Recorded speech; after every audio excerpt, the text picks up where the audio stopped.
दोस्तों, भोजपुरी में एक कहावत है कि भाग्यशाली का हल भूत हाँकता है, भाग्यमानी के हर भूत हाँकता है। खैर, यह तो एक कहावत है, पर अगर कभी ऐसा हो जाए कि कोई प्रेत 24 घंटा आपकी सेवा में हाजिर हो जाए तो आपको कैसा लगेगा? अगर आप किसी से बिगड़ैल भयानक प्रेत को डांटकर अपना काम करवाए, जिसे देखकर अच्छे अच्छे की धोती गीली हो जाए, तो इससे आश्चर्य की बात और क्या हो सकती है। पर हाँ, यह कहानी कुछ ऐसी ही है। एक किसान कैसे एक प्रेत को अपने बस में करके अपना बहुत सारा काम करवाता था, कैसे कभी कभी वह प्रेत अपने प्राणों की भीख मांगते हुए गिड़गिड़ाता था। आखिर यह प्रेत उस किसान के चुंगल में फंसा कैसे? क्या उसकी कोई मजबूरी थी या किसान ने कोई तंत्र मंत्र करके उसे अपने बस में कर लिया था? खैर, इन सब रहस्यमयी बातों से पर्दा उठाने के लिए सीधे चलते हैं आज की कहानी की ओर। बात तब की है जब रमेशर काका गबड़ू जवान थे। रमेशर काका के पिताजी एक छोटे मोटे किसान थे और खेती किसानी के लिए एक जोड़ी बैल हमेशा रखते थे। उनका मानना था कि अगर खेती अच्छी करनी है तो एक जोड़ी अच्छे बैल हमेशा दरवाजे पर होनी ही चाहिए। उस समय रमेशर काका का भी खेतीबाड़ी के साथ कुछ और छोटे मोटे कामों में अपने पिताजी की मदद करते रहते थे, जैसे ऊख बुआई, धान के बीज का खेत लगाना, कोल्हुआड़ में गन्ने की पेराई से लेकर गुलबर झोंकाई तक हर काम रमेशर काका बखूबी करते थे। एक बार की बात है कि रमेशर काका को अपने टायर बैलगाड़ी पर भूसा लादकर अपने एक बहनोई के यहाँ पहुंचाना था। दरअसल उनके बहनोई का गांव एक नदी के खलार में पड़ता था, जिससे वहां धान, गेहूं आदि नहीं हो पाता था, जिसके चलते पशुओं को चारे के लाले पड़ जाते थे। इसलिए हर साल रमेशर काका अपनी बैलगाड़ी पर भूसा, पुआल आदि लादकर इनके यहाँ पहुंचा दिया करते थे। दिन ढल चुका था और बैलगाड़ी पर भूसा भी लग चुका था।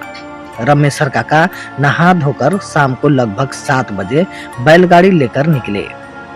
उन्हें अपने बहनोई के यहाँ जाने में लगभग पूरी रात का समय लगता था और सुबह 4-5 बजे पहुँचते थे। उन्होंने एक बाल्टी, एक लोटा और एक डोर अपने पास रख ली थी तथा साथ ही बैलों को खाने के लिए एक झोली में गेड़ की छांटी भी। रमेशर काका के बैल बहुत समझदार थे।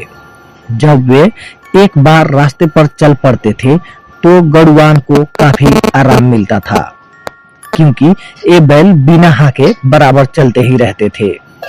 इससे रमेशर काका को बार बार न बैलों को हाँकना पड़ता था और न ही सामने से किसी गाड़ी आदि के आने पर साइड ही करना पड़ता था, क्योंकि आगे से किसी गाड़ी आदि के आने पर बैल खुद ही किनरिया जाते थे।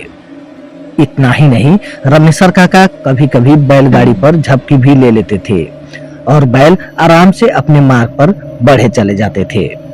रमेशर काका को घर से निकले लगभग 3-4 घंटे हो चुके थे। रात के 10-11 बज चुके थे और अब वे जिस कच्चे खुरहरिया रास्ते से जा रहे थे वह रास्ता पूरी तरह से सूना हो गया था। दूर दूर तक कुछ भी दिखाई नहीं दे रहा था। रात भी अंधेरे में पूरी तरह गहरी नींद में सोने के लिए व्याकुल हो उठी थी।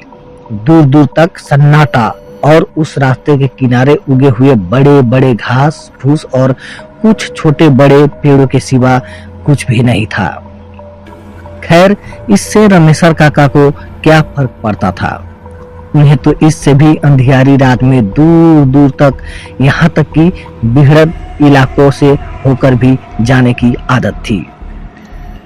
बैलों की रफ्तार अब थोड़ी धीमी हो चुकी थी, पर वे रुकने वाले नहीं थे, बढ़े चले जा रहे थे अपने मार्ग पर। बैलगाड़ी धीरे धीरे आगे बढ़ रही थी और रमेशर काका कमर को थोड़ा आराम देने के लिए घिकुर कर झपकी लेना शुरू कर दिए थे। रात के उस सन्नाटे को चीरती बैलों के गलों में बंधी घंटियां बहुत ही मनोहारी ध्वनि उत्पन्न कर रही थी। उस अंधेरी आधी रात में यह सुमधुर ध्वनि किसी को भी नींद की गोद में भेजने के लिए पर्याप्त थी। अचानक पता नहीं क्या हुआ कि बैल ठिठक कर रुक गए। बैलों के ठिठक कर रुकने से रमेशर काका हड़बड़ाकर उठ बैठे। अंधेरे में उन्हें कुछ दिखाई नहीं दिया। उन्होंने एक बैल की पूंछ पकड़कर जोर से एक आवाज निकाली, पर बैल फिर से 2 कदम चलकर रुके ही नहीं, रुककर थोड़ा पीछे भी हट गए, जिससे बैलगाड़ी का संतुलन थोड़ा बिगड़ गया। रमेशर काका किसी अनहोनी की आशंका से तुरंत कूदकर बैलों के पास आगे आ गए और बैलों के शरीर पर हाथ फेरते हुए चुचकारने लगे। अब बैल भी थोड़ा शांत होकर खड़े हो गए। इसके बाद रमेशर काका उस रास्ते पर आगे की ओर नजर दौड़ाई, पर उस धुत अंधेरे में उन्हें कुछ दिखाई नहीं दिया। पर हाँ, ऐसा जरूर लगा कि आगे शायद कुछ लोग हो हल्ला कर रहे हैं। उन्हें समझते देर नहीं लगी कि आगे क्या माजरा है। रमेशर काका को रात बिरात ऐसी परिस्थितियों से बराबर सामना हो जाता था। दरअसल आगे भूत प्रेतों को जमावड़ा था और वे इस अंधेरी रात में खेल खेलने में मस्त थे। खैर, रमेशर काका वही बैलों के पास ही रुककर आगे का जायजा लेने लगे और मन ही मन इन भूत प्रेतों को कोस रहे थे कि इन्हें खेलना ही है तो थोड़ा रास्ता छोड़कर खेलते। वे वहीं रुककर इंतजार करने लगे कि भूत प्रेतों का खेल जल्द से जल्द बंद हो और वे आगे बढ़े। पर 10-15 मिनट तक इंतजार करने के बाद भी भूत प्रेत रास्ते से हटने का नाम नहीं ले रहे थे और बैल भी अब कितना भी हाँकने पर आगे बढ़ने का नाम नहीं ले रहे थे। रमेशर काका तो पूरी तरह से निडर स्वभाव के थे। उन्हें काहे का डर। और हाँ, उनके साथ में 2 बैल भी तो थे और उन्हें पता था कि अगर बैल थोड़ा हिम्मत दिखाएंगे तो ये भूत प्रेत उनका कुछ नहीं बिगाड़ पाएंगे। उनके दिमाग में एक विचार आया। वे अब बिना देरी किए बैलों के पगों को पकड़कर बैलों के आगे आगे चलने लगे और अब बैल भी उन्हें अपने आगे आगे चलता देख धीरे धीरे उनके पीछे हो लिए। भूत प्रेतों के पास पहुंचते ही एक अजीब घटना घटी। वे सारे भूत प्रेत अब अजीब अजीब डरावनी आवाजें निकालने लगे। बैल थोड़े सहम गए, पर रमेशर काका ने हिम्मत न हारते हुए बैलों को चुचकारते हुए उन्हें आगे खींचने की कोशिश कर रहे थे। जब रमेशर काका थोड़ा आगे बढ़ते तो भूत प्रेत भी थोड़ा आगे बढ़ जाते, पर रास्ते से हटते नहीं और फिर से भयंकर भयंकर रूप बनाकर डरावनी आवाजें निकालते। अब रमेशर काका ने ताल ठोकते हुए उन भूत प्रेतों को चुनौती दे डाली। उन्होंने कहा कि हिम्मत है तो आगे बढ़ो, पीछे क्यों घिसक रहे हो। एक बड़ा भयंकर प्रेत ने भयानक आवाज करते हुए एकदम से रमेशर काका के पास ही आ गया। रमेशर काका तो पहले से ही पूरी तरह से सतर्क थे। उन्होंने बिना देरी किए एक जोर का लात उस प्रेत को दे मारा और मार पड़ते ही वह प्रेत तिलमिलाकर थोड़ा दूर हट गया। अब कुछ भूत प्रेत उस मार्ग के थोड़े किनारे हो गए थे और थोड़े डर सहम गए थे, पर अब और भी गुस्से लग रहे थे। अब रमेशर काका की बुद्धि भी काम नहीं कर पा रही थी, क्योंकि अब तो बैल एकदम से आगे बढ़ने का नाम नहीं ले रहे थे और इस भयावह अंधेरी रात में इस समय अब किसी व्यक्ति के उस रास्ते से आने जाने की कोई उम्मीद भी नहीं थी। और रमेशर काका सुबह तक का इंतजार भी नहीं करना चाहते थे। रमेशर काका को एक तरकीब सूझी। उन्होंने मन ही मन हनुमान जी का नाम लिया और कड़क कर बोले, तुम इतने सारे और मैं अकेला, अगर हिम्मत है तो एक एक करके आओ, तुम सबको देखता हूँ। यह कहते हुए रमेशर काका ठहाका मारकर हंसने लगे और ताली ठोकने लगे। रमेशर काका का यह रूप देखकर भूतों को लगा कि यह तो उनका मजाक उड़ा रहे हैं। अचानक वही भयानक प्रेत जिसे रमेशर काका ने एक लात मारा था आगे बढ़ा। आगे बढ़कर उसने अपने दोस्त भूत प्रेतों से कहा कि तुम लोग अब तमाशा देखो, कोई भी आगे ना बढ़े, मैं इससे लड़ने के लिए तैयार हूँ। रमेशर काका उसकी बात सुनकर थोड़े सहमे, पर हिम्मत नहीं हारी, क्योंकि उन्होंने कितने सारे प्रेतों से टक्कर ली थी और सबको धूल चटाया था। इसके बाद रमेशर काका ने वहां खड़े सभी भूत प्रेतों से कहना शुरू किया कि आप लोगों की यही बात मुझे सबसे अच्छी लगती है कि आप लोग जो जवान देते हो उस पर सदा कायम रहते हो।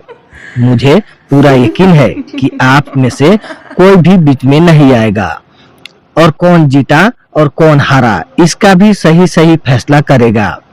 इसके बाद रमेशर काका उस चुनौती स्वीकारने वाले भूत की ओर देखकर बोले कि अगर मैं हार गया तो तू जो भी बोलेगा वह मैं करूंगा, सदा के लिए तेरा दास हो जाऊंगा। अब उस भूत से न रहा गया, उसने भी ताल ठोकी और बोला मुझे मंजूर है, और अगर मैं हार गया तो सदा के लिए तेरा दास हो जाऊंगा। इसके बाद तो बिना देर किए रमेशर काका और उस प्रेत में पटका पटकी शुरू हो गई। कभी रमेशर काका ऊपर तो कभी वह प्रेत। 10 मिनट तक लड़ते लड़ते दोनों थकने लगे थे, पर एक दूसरे में गुत्थम गुत्थी जारी थी। अब रमेशर काका को लगने लगा था कि कहीं वे कमजोर न पड़ जाए, पर उन्होंने हिम्मत नहीं हारी और लड़ते लड़ते धीरे धीरे पास खड़े बैलों की ओर बढ़ने लगे। अरे यह क्या, यह तो रमेशर काका की एक चाल थी जो उस आत्मा पर भारी पड़ चुकी थी।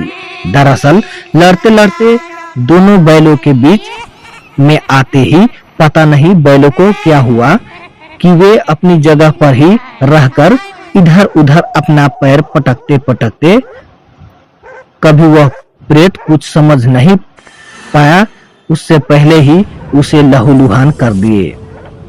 दरअसल वे दोनों बैल केवल उस प्रेत को ही निशाना बना रहे थे और अपने पैरों से मार मार कर कुचल कुचल कर उसे अधमरा कर दिए। अब क्या, उस प्रेत के कमजोर पड़ते ही रमेशर काका उस प्रेत को दोनों बैलों के बीच से खींचकर बाहर लाए और उसे लिटाकर उसके सीने पर बैठ गए। भूत प्रेतों ने ही रमेशर काका की जीत की घोषणा की। अब वह प्रेत रमेशर काका का दास बन चुका था। रमेशर काका के जीवन में यह शायद ऐसी घटना थी जो शायद उस समय के किसी भी इंसान के जीवन में न घटी हो और न ही भविष्य में घटे। रमेशर काका बहुत खुश थे, पर पसीने से पूरी तरह भीग गए थे। उन्होंने गमछे से अपना पसीना पोंछा और उस प्रेत से कहे कि अब हमारे बैलगाड़ी के आगे आगे चल। अब वह प्रेत करे भी तो क्या, जवान दे चुका था और अपने जवान को तोड़ नहीं सकता था। कुछ देर चलने के बाद रमेशर काका को लगा कि अगर ऐसे चलते रहे तो कल दिन में 10-11 बजे तक भी बहनोई के गांव नहीं पहुंच पाएंगे। उनको एक तरकीब सूझी। उन्होंने बैलगाड़ी के आगे चलते प्रेत को हाँक लगाई और उसे अपने पास बुलाया। अपने पास बुलाने के बाद उन्होंने उस प्रेत से कहा कि तेरी वजह से मैं काफी लेट हो चुका हूँ। अब एक ही उपाय है कि तू इस बैलगाड़ी में जुड़ और इसे खींच कर ले चल। अब प्रेत करे भी तो क्या, रमेशर काका ने बैलों को खोलकर उन्हें बैलगाड़ी के पीछे बांध दिया और उस प्रेत को बैलगाड़ी में जोत दिए। फिर वह प्रेत बैलगाड़ी को लेकर बढ़ा। जब भी वह प्रेत थोड़ा धीरा होता, रमेशर काका उसकी पीठ पर 2-4 डंडा बजाते और वह तेजी से भागने लगता। भिनसरे करीब 3-4 बजे ही रमेशर काका अपने बहनोई के घर पहुंच चुके थे। घर के बाहर ही उनके बहनोई का घास फूस से छाया हुआ एक भूसौल था। रमेशर काका ने अपने बहनोई को जगाना उचित नहीं समझा और उस प्रेत को आदेश देकर सारा भूसा उस भूसौल में रखवा दिया। प्रेत ने लगभग आधे घंटे में सारा भूसा भूसौले में रख दिया। बैलगाड़ी खाली हो चुकी थी और रमेशर काका बैलों को बहनोई के ही नाद पर बांधकर सानी पानी कर दिए थे और खुद ही वहीं पड़ी एक बस खटिया पर सो गए थे। 5 बजे के करीब जब रमेशर काका के बहनोई जगे तो उन्हें बहुत आश्चर्य हुआ। उन्होंने देखा कि रमेशर तो बस खटिया पर सोया है। यह कब आया और यह भूसा भी उतारकर भूसौल में रख दिया, उनको कुछ भी समझ में नहीं आ रहा था। बस सब चमत्कार जैसा लग रहा था, क्योंकि ऐसा पहले कभी नहीं हुआ था। हर बार रमेशर काका के बहनोई खुद रमेशर काका के साथ मिलकर भूसा उतारकर भूसौले में रखते थे। खैर, उनको क्या पता कि यह सब किसी भूत का कमाल है। रमेशर काका आराम से जगे, पानी वानी पिया, फिर बैलों को नाद से उकड़ाकर छांव में बांध दिया और उसी दिन फिर से रात को खाना वाना खाकर करीब रात के 11 बजे अपने बहन के घर से चले, क्योंकि अब उनको पता था कि गांव पहुंचने में 10-12 घंटे नहीं बल्कि 5-6 घंटे लगने वाले हैं। जी हाँ, फिर रमेशर काका जब बैलों को जोतकर बैलगाड़ी को लेकर अपने बहनोई के गांव के बाहर पहुंचे तो सुनसान देखते ही बैलगाड़ी में से बैलों को खोलकर गाड़ी में पीछे बांध दिए और उस प्रेत को जोता लगाकर गाड़ी में जोत दिए। सुबह सुबह रमेशर काका अपने गांव के पास पहुंच गए थे। अब उनको लगने लगा था कि कहीं कोई यह देख न ले कि बैल तो पीछे बंधे हैं और फिर भी बैलगाड़ी तेजी से आगे की ओर बढ़ रही है। इसीलिए उन्होंने उस प्रेत को छुड़ाकर बैलों को गाड़ी में जोत दिया था। रमेशर काका तो अब उस प्रेत से बहुत सारा काम करवाना शुरू कर दिए थे, पर सदा ध्यान रखते कि इसकी भनक किसी गांव वालों को न लगे, नहीं तो सब गुड़ गोबर हो जाएगा। आगे क्या हुआ वो तो आप जानते ही हैं। बहुत सारा काम करवाने लगे, अपने जीवन अच्छे से व्यतीत भी करने लगे। दोस्तों, फिर से मिलेंगे अगले कहानी के साथ। धन्यवाद।